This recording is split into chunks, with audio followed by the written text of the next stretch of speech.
Oi pessoal, eu sou a Dandara e esse é o Revolutrans.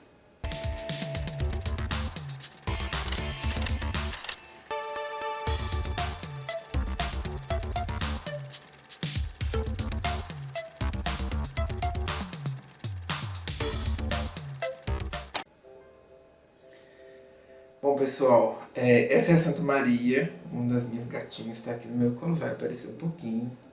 E eu resolvi gravar esse vídeo hoje porque nós estamos em junho, né, no dia 28 de junho mais precisamente, que é quando a gente comemora o Dia Mundial do Orgulho Gay. Essa comemoração ela acontece nessa data porque 50 anos atrás, em 1969, algumas pessoas cansadas de receberem batidas da polícia e tudo num bar em Nova York, que era frequentado principalmente por gays, por LGBTs, essas pessoas se rebelaram contra a polícia e conseguiram expulsar. E aí 50 anos se passaram e apesar, né, do Stonewall não ter sido a única rebelião gay, outras já tinham acontecido antes, mas ele ficou marcado pelo legado que deixou para a comunidade LGBTQI, né? E a partir dali, paradas começaram a ser formadas e etc. Mas aí, como nem tudo são flores, né, a gente acha necessário falar sobre a invisibilização de algumas letras que, apesar de sofrerem as mesmas opressões de todas as outras, algumas vezes são botadas de lado no movimento LGBT. As drag queens, né, que elas se chamavam drag queens na época, mulheres trans, que na sua maioria eram negras e latinas, pobres e moradoras de rua, porque imaginem, se ainda hoje no Brasil 80% das mulheres trans, o Brasil é o país que mais mata mulheres trans no mundo, e ele fica 4 vezes à frente do segundo lugar, que é o México. Se ainda hoje no Brasil 80% dessas mulheres trans que morrem são negras, imagina nos Estados Unidos daquela época de 50 anos atrás, né? Então essas pessoas foram as primeiras a entrarem na luta em Stonewall. Muitas dessas mulheres trans moravam num parque ali perto, vizinho ao Stonewall, e tinham o bar, né, meio que como sua casa, assim, era o lugar que elas tinham de divertimento e era também um lugar onde elas às vezes ganhavam o seu dinheiro e etc. Então essas pessoas defendiam o bar com unhas e dentes porque era um dos únicos lugares de divertimento que ela tinha. Então elas foram as mais violentas, mas foram também as mais combativas da revolta de Stonewall. E depois, né, depois da revolta de Stonewall, que aconteceu em 69, elas se viram jogadas de lado. Por exemplo, em 73, os organizadores da parada LGBT de 73 resolveram expulsar essas pessoas, as mulheres trans e as drag queens, do desfile, insinuando que elas enfeiariam o movimento, né, trariam uma imagem ruim ao movimento. E aí, com o apoio de uma ala de lésbicas radicais, autodeclaradas radicais feministas, eles fizeram isso, só que a Silvia Rivera, uma mulher transexual porto-riquenha, subiu ao palco e depois de ouvir gritos de fora, fora, ela começou o seu discurso com "é melhor vocês todos ficarem quietos".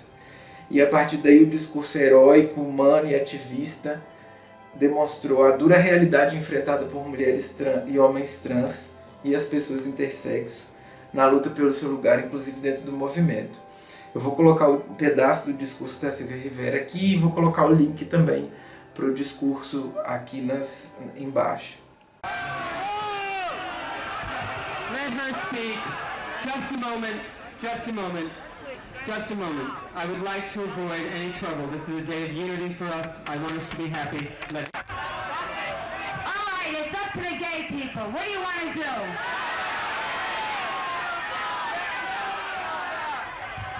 Listen, we don't know what you want. Now, do you want these people to speak? Wait a minute. Wait, please wait. Please wait. Will the people who want it say yes? That's the end of the conversation.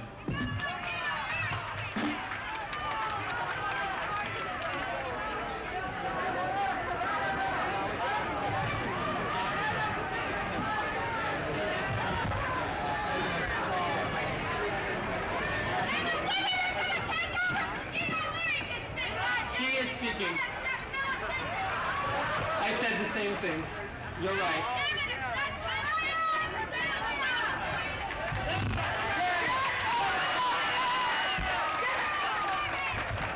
Hi, lady.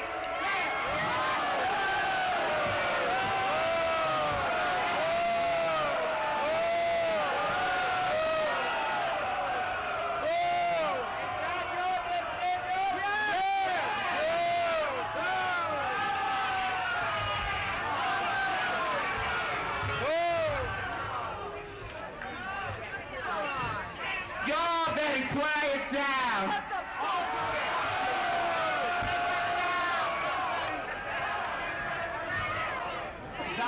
Nothing. I've been trying to get up here all day for your gay brothers and your gay sisters in jail that write me every motherfucking week and ask for your help. E aí de lá pra cá muita coisa mudou, né? Os costumes mudaram, a liberação sexual promovida por Woodstock transformou o modo como a gente vê o sexo, né? E como a gente interpreta ele na sociedade. Mas para nós, LGBTs, a gente tem muito pouco a comemorar no Brasil. O Brasil é o país que mais mata LGBTs na América Latina. O que mais mata transexuais no mundo, matando 4 vezes mais que o segundo lugar. E não existe uma lei que garanta os nossos direitos. Nem mesmo o Programa de Saúde Integral LGBT saiu das mãos do Congresso, mas ele é um decreto governamental de frágil manutenção. De frágil manutenção e de frágil aplicação. Nós não temos acesso à saúde integral LGBT, poucos são os hospitais que promovem o processo transexualizador, e nós não temos acesso à saúde em geral mesmo. A dificuldade de lésbicas, de gays e de pessoas transexuais e intersexos se consultarem na saúde da família, em se consultarem no SUS é extremamente grande. E aí todos os nossos outros direitos foram garantidos através da judicialização. E eu tenho várias críticas à judicialização, mas vou ficar com só essa que interessa no momento, que é a questão da fragilidade, né, da judicialização. Como que os nossos direitos são fragilmente garantidos através das superestruturas, das judicializações. E talvez eu acho que esse tenha sido o grande erro do movimento LGBTQI no Brasil. A não construção mesmo de figuras políticas e a dependência do advocacy. Eu vou colocar o que é advocacy aqui embaixo também, para a manutenção de programas e ações LGBTs. Isso além da pouca presença verdadeira, né, verdadeira e ativa da esquerda brasileira junto dos movimentos LGBTQIs. Além do lugar desconfortável, né, que a militância de esquerda sempre proporcionou para a gente. Eu acredito que isso aconteça porque a esquerda acredita que a classe trabalhadora, né, é representada por homens brancos heterossexuais de meia idade. Então isso fez com que o movimento LGBT criasse uma relação de dependência com a esquerda, né, e não de prática revolucionária anticapitalista mesmo, porque não se via agregado aos espaços, né, se via desconfortável. Isso é demonstrado nas paradas LGBTQI do Brasil afora, especialmente na de São Paulo. Né? As contradições do capital são vistas nesse show que reúne muita gente no final das contas todas, mas que eu acho que traz muito pouco orgulho. Assim. A gente tem orgulho do que a gente é, de quem a gente é, mas eu acho que a gente não tem orgulho de como as pessoas cooptam o nosso movimento, de como elas fazem com o público LGBTQI. Então, ali, né, o Burger King, por exemplo, faz a sua propaganda, ele é o patrocinador principal da parada, mas ele esconde, né, atrás da campanha pró-LGBT, que é uma das empresas que mais explora LGBTs no país, pagando salários ínfimos por jornadas massacrantes de trabalho. Não se discute isso, né? A gente precisa agradecer esse trabalho massacrante que a gente tem. A Uber, por exemplo, né? A Uber talvez seja o processo de terceirização do trabalho mais acachapante que existe. Assim. Os motoristas emprestam seu carro para a empresa, recebem valores extremamente baixos, né? E a gente ainda acredita que tem a agradecer o trabalho. Então a Uber posa de boa moça, né? Amiga dos LGBTQIs, escondendo que vários desses motoristas, que são pessoas que são extremamente exploradas, são também os algozes de ataques a mulheres, são também os algozes de ataques a LGBTQIs no Brasil pré e agora bolsonarista. Talvez esse seja um preço a se pagar pelo movimento, né, que apesar de ser amplo e inclusivo, mas também por estar incluído dentro da nossa sociedade, é extremamente machista, racista e misógino. A gente não pode dizer que existe um mar de rosas no movimento LGBTQI, acredito eu não, por conta da gente estar mesmo inserido na nossa sociedade que estruturalmente é machista, racista e misógina. Então o movimento acompanha isso porque estamos nesse país. Então o movimento LGBTQI no Brasil ele nasce em meio, né, à ditadura militar.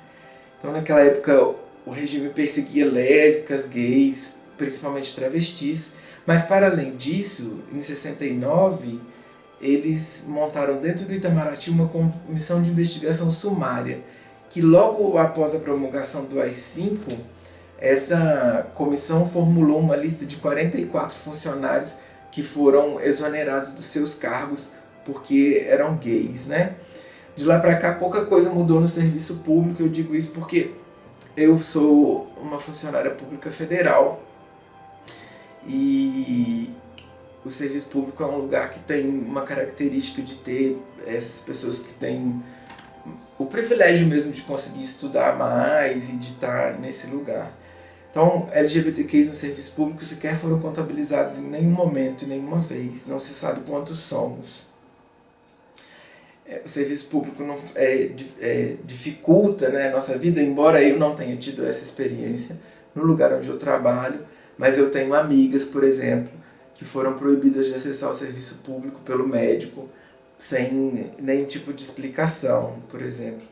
O movimento sindical muito menos, né? Eu acho que o movimento sindical está acostumado, como eu falei antes, a representar um público masculino, heterossexual, branco de meia idade.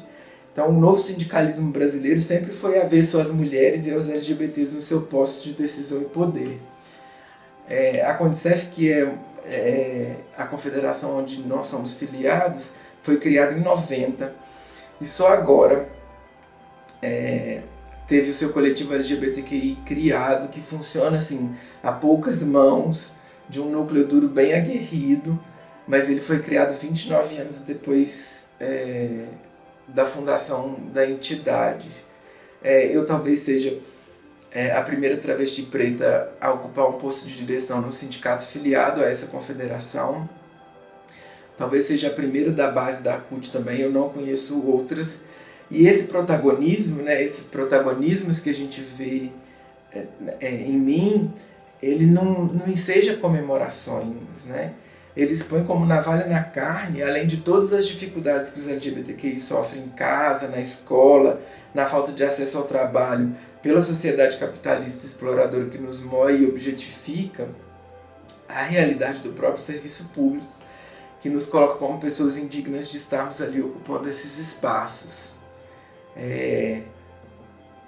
Para não dizer que não existe orgulho, né, depois de tudo isso, eu posso dizer que eu sou uma transexual preta feliz e realizada, orgulhosa de ser quem eu sou.